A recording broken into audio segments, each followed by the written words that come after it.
ಲೈಂಗಿಕ ದೌರ್ಜನ್ಯ ಪ್ರಕರಣದಲ್ಲಿ ಇದೀಗ ಜೈಲಿನಲ್ಲಿರುವ ಹಾಸನ ಮಾಜಿ ಸಂಸದ ಪ್ರಜ್ವಲ್ ರೇವಣ್ಣ 4 ತಿಂಗಳಿಗೊಮ್ಮೆ HIV ಟೆಸ್ಟ್ ಮಾಡಿಸಿಕೊಳ್ತಿದ್ರು ಎಂಬ ಸಂಗತಿ ಇದೀಗ ಬಯಲಾಗಿದೆ. ಪ್ರಜ್ವಲ್ ರೇವಣ್ಣ ಪ್ರಕರಣದ ತನಿಖೆಯನ್ನ SIT ನಡೆಸುತ್ತಿದೆ. ಸದ್ಯಕ್ಕೆ ಪ್ರಜ್ವಲ್ ಮೇಲೆ 4 ಪ್ರಕರಣಗಳು ದಾಖಲಾಗಿವೆ.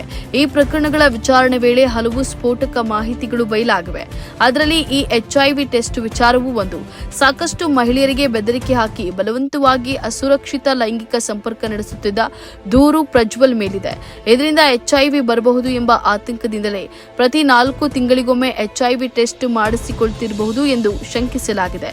ಹಲವು ಮಹಿಳೆಯರ ಜೊತೆ ಪ್ರಜ್ವಲ್ ಲೈಂಗಿಕ ಸಂಪರ್ಕ ನಡೆಸುತ್ತಿದ್ದ ಎಂಬ ಆರೋಪಕ್ಕೆ ಈ ಸಂಗತಿ ಪುಷ್ಟಿಯನ್ನ ನೀಡಿದ್ದು, ಇದನ್ನ ಪ್ರಜ್ವಲ್ಗೆ ವಿರೋಧ ಸಾಕ್ಷ್ಯವಾಗಿ ಬಳಸಿಕೊಳ್ಳಲು SIT ಮುಂದಾಗಿದೆ. ಇದು ಪ್ರಜ್ವಲ್ ಮಹಿಳೆಯರ ಮೇಲೆ ಬಲಾತ್ಕಾರ ನಡೆಸಿದ್ದಕ್ಕೆ ದಾಖಲೆಗಳಲ್ಲಿ ಒಂದಾಗಲಿದೆ.